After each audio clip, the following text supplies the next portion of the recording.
नमस्कार साथियों, स्वागत है आप सभी का आज की इस नई वीडियो में। आप सभी जितने भी शिक्षा मित्र साथी हैं, वीडियो आपके लिए काफ़ी ज़्यादा महत्वपूर्ण है। इस वीडियो में आपके साथ रीसेंट की एक खास खबर साझा करेंगे। खबर आप देखें कि किसी भी बैठक में शिक्षा मित्र समायोजन पर चर्चा न होने का बड़ा कारण, क्या बड़ा कारण है, इसके ऊपर विस्तार पूर्वक आगे चर्चा करेंगे। सभी साथी वीडियो को पूरा देखें।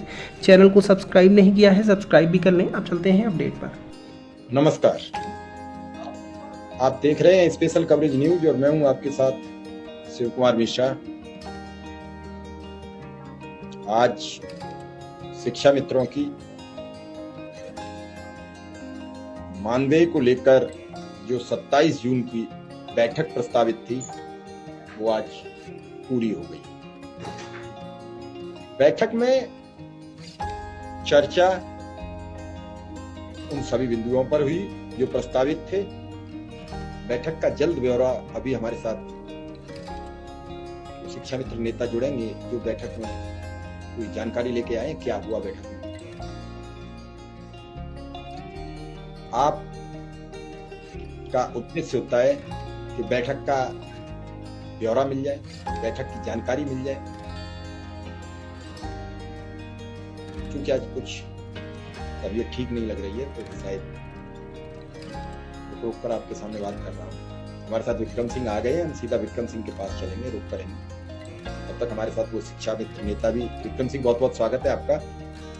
विक्रम सिंह, आज बैठक हो गई, अभी तक कुछ जानकारी बड़ी नहीं मिल पाई है, क्या पता लगा? आपके सूत्र ज्यादा कामयाब रहते हैं।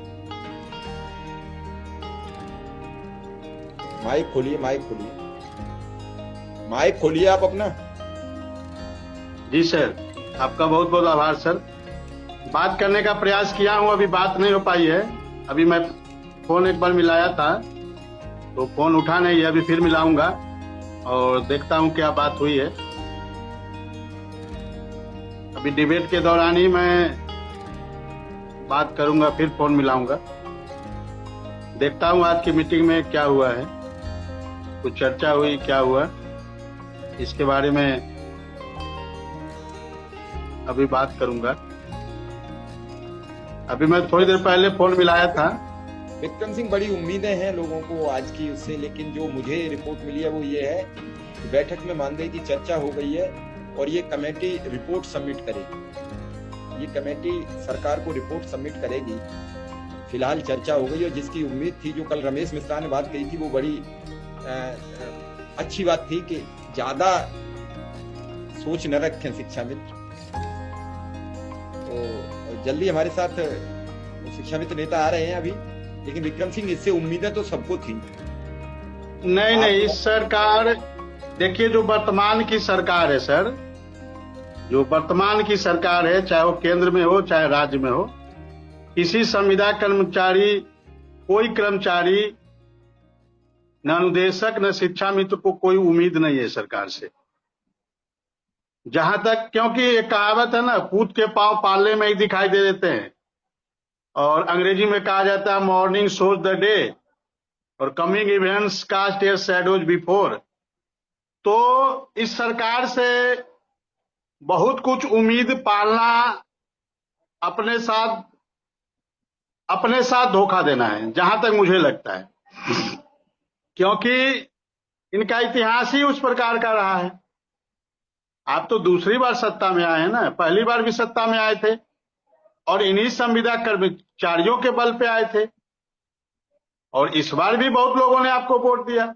अभी आपका 1 घंटा पहले आप चर्चा कर रहे थे राजनाथ सिंह जी की रैली, उस रैली का पोस्टर देखिए, उस पर लिखा है अधिकार दिलाओ रैली। उस रैली का, उसमें मोदी जी का भी फोटो है, और मोदी जी उस समय प्रधानमंत्री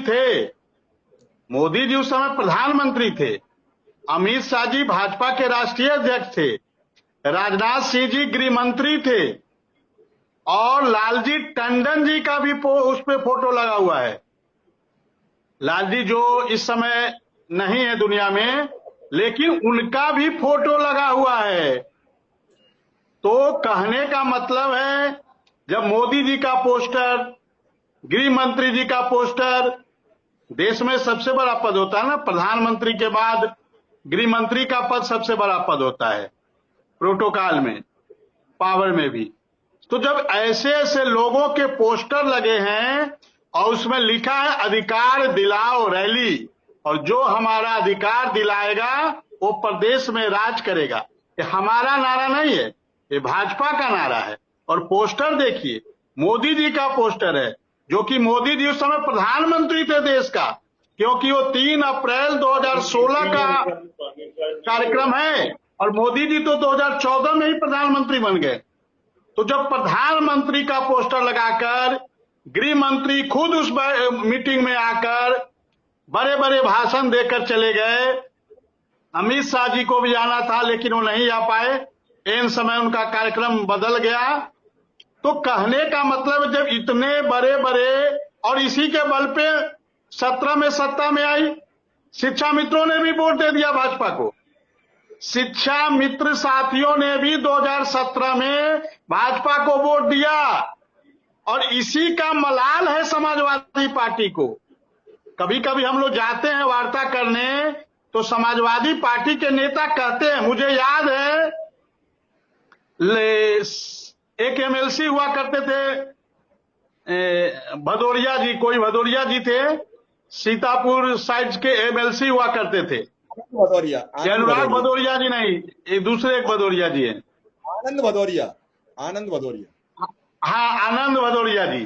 तो आनंद भदौरिया जी से हम लोग मिलने गए थे, उन्होंने कहा साफ उस बैठक में, उन्होंने कहा, हम लोग 20-25 लोग गए थे उनके लखनऊ में उनके आवास पे, और उन्होंने कहा कि 2018 में हम लोग गए थे, उन्होंने कहा कि कोई किसी का क्या काम करेगा, साफ यही उनका लाइन था कि कोई किसी का क्या काम करेगा, कोई किसी के लिए कितना वो लेगा, पेन लेगा।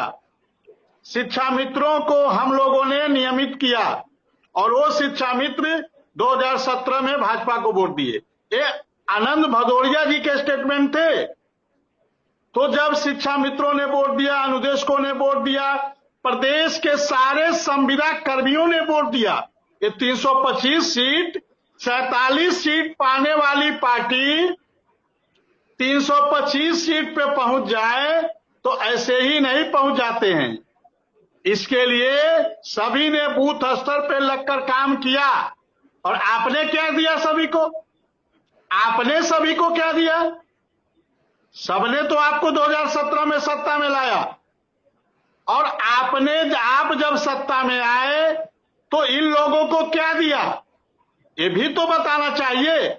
आज 9 साल के कार्यकाल की बातें हो रही है, लेकिन 9 साल में अनुदेशक को क्या मिला, शिक्षा मित्रों को क्या मिला, और उत्तर प्रदेश के किसी संविदा कर्मचारियों को क्या मिला, इस बात को भी भारतीय जनता पार्टी के लोगों को बताना चाहिए।